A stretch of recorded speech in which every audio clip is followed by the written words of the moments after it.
Hello guys, how's it going? My name is Dalaran, and if you haven't heard the news, patch 9.1 is right around the corner. No, seriously, we actually got some communication from the devs. They actually made a blue post telling us exactly when 9.1 will be dropping. And it's actually kinda sorta soon. As of making this video, it's less than 2 weeks away. The patch 9.1 will be dropping on November the 2nd. And this patch is a 0.5 patch that's going to come with a lot of minor changes, majority of them being improvements to the quality of life when it comes to playing our classes and alts in WoW. This isn't a major content patch like a 9.1 or 9.2. All the 0.5 patches are never major content. However, this patch does come with a couple of new things, like Legion time walking, and we've covered a ton when it comes to Legion time walking, as well as the variety of different customizations, dungeons, the M+ content available during time walking, the Mage Tower available during time walking, as well as a variety of different smaller features coming out with this patch, and a lot of improvements when it comes to the game that are based on community feedback that are also coming out in patch 9.1. First of all, it's really nice just to finally know when this thing is going to be here. I feel like a lot of us have been waiting for 9.1 for quite a while, because while this isn't a major content patch, none of the 0.5 patches ever are, it still comes with a variety of much needed changes that I feel like will breathe a little bit more fresh life into the game. Before we get into those niceties, I do hope there will be some more last minute class changes, because the AoE uncaps is one of the major things that's coming out, and of course it's going to help a variety of different specs that have been capped in AoE. Everybody's going to see some benefits in dungeons, unless you're an outlaw rogue who are still looking like we're going to be capped once 9.1 drops. But besides that, a lot of the meta changes are not going to be, well, I guess the changes are not going to be big enough to change anything. PvP meta is most likely going to stay the same, and so will the PvE meta for raiding. So I'm hoping for some last minute changes when it comes to shaking up the meta even a little bit, buffing some of the underperforming specs that are just not doing super hot, maybe even seeing some kind of adjustments, tunings, and potentially nerfs to some of the more overperforming specs that are doing way too well. Besides class changes, the variety of different quality of life improvements for this patch, especially some of the community-based ones, are finally coming to fruition. Remember conduit energy? Well, that's actually finally going away. I mean, the more or less fixed conduit energy, so it's not really that big a deal since you get 10 energy per day, which is far better than what they had previously, but they're finally removing it completely out of the game. This is one of those things that the community has told them about the alpha and in the beta before the game was released, that it's not going to benefit the game at all, and the devs said, you know what? You were right. At best, majority of players didn't really get to interact with the conduit energy system. They just slotted their best and solid conduits and never had to change. But at its worst, it limited players being able to play different specs, different alt characters, or even switching around conduits based if it's an AoE fight or a single target fight inside of the raid. Then there's also a variety of other changes, like being able to switch around your covenants, being able to recraft your legendaries by recycling them and getting the main important resources, being able to do Torghast as much as you want to and getting far more resources instead of a weekly lockout. There's a variety of those smaller changes that are going to make a variety of different gameplay improvements. There has been too many punishing mechanics where the player cannot really experiment with their character, whether it is a main or an alt. Being able to choose a covenant and try something wacky and weird, you're kind of going to be stuck in that covenant for at least 2 weeks if you want to swap back to your main best in slot covenant. You want to try different legendary? Well, you have a limited resource from Torghast of Soul Ash and Cinders that you farm every single week, and if you invest enough of it into a wrong legendary that ends up not panning out super well, then all those resources are simply lost.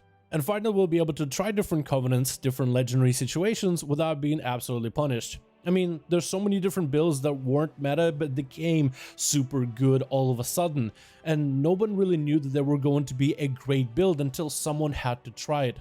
Too many of us are sticking with Sims to tell us what's going to be the best combo before we waste our time choosing a covenant that's terrible or even trying a legendary that's just straight up awful. So many of us are trying to play it safe in order to not pick the wrong covenant legendary.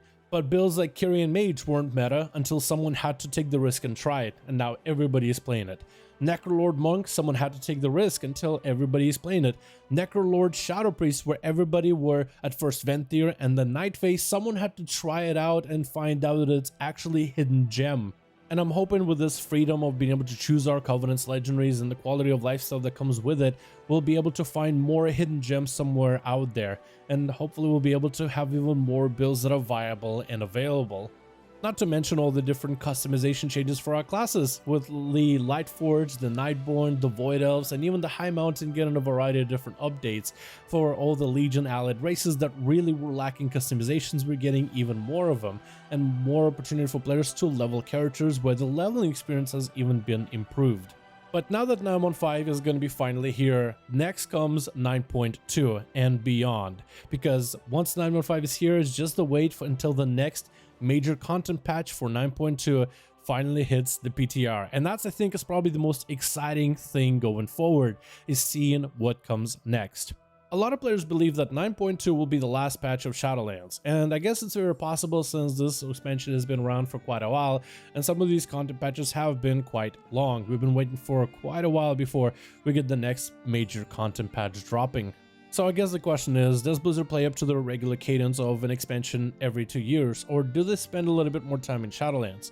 Regardless, if 9.2 is to be the last patch, I most likely expect for it to have another Mythic Plus season, with Tezavesh Part 1 and Part 2 added as part of the rotation in the Mythic Pluses, a new PvP season with hopefully amazing looking PvP gear, a brand new raid, and hopefully proper tier sets. A lot of us are expecting class tier sets, not Covenant tier sets or Shards of Domination. Maybe they'll even let us wear 2 legendaries instead of 1, which will make a variety of different specs and classes straight up overpowered, as well as probably other improvements for more quality of life stuff. But I'm hoping for patch 9.2, PTR testing will hopefully take a lot more player feedback than previous patches have. I feel like at this point, if we are running towards the end of Shadowlands, that this is where it's perfect opportunity for Blizzard to just listen to community feedback and let community tell them about the parts they dislike, which Blizzard can change, but listening to the community feedback on the parts the community does like, the fun elements, and really lean in on those fun elements and try to, if this is the last patch, try to make it as good as it can be for players playing it and the devs designing it. Like, all the unfun mechanics can honestly just step aside. There's no point to them because they're just unfun. And fun should be the priority when constructing some of the different future content systems. A close ear to the community would be my best advice. But after 9.2, if it is the last patch, comes 10.0 and the new expansion. And I definitely have some expectations of myself for that one. If it is a brand new expansion after 9.2, I'm very hoping they'll learn the lessons of Battle for Azeroth and Shadowlands, listening to the community feedback. Community told them about Azerite gear and how it was going to be a big waste of time and very disliked, and they didn't listen until they made changes way down the line. In Shadowlands, they told them about conduit energy, how people are not going to like it, and in the end, they're changing that up and a variety of other things. So listening to the community for the future expansion, so we don't need to add these catch-up mechanisms and all this quality of life stuff, and tell them we listen to the community this time, guys. I really hope that should be their first priority. I really do hope they change their strategy and go with the idea of quick removal early before it becomes an issue, and then continue focusing on design goals that players do find enjoyable, since they are the ones that are playing the game.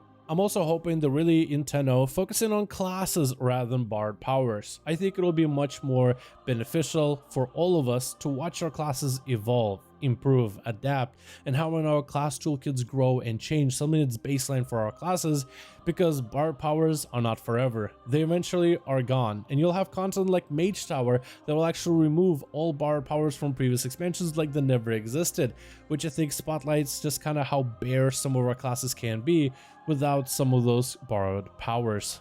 Overall, the best thing Blizzard can do is just listen to the community going forward, but also better communication. I want to see a lot more blue posts where someone explains the reasons as to them why they make an X or Y change.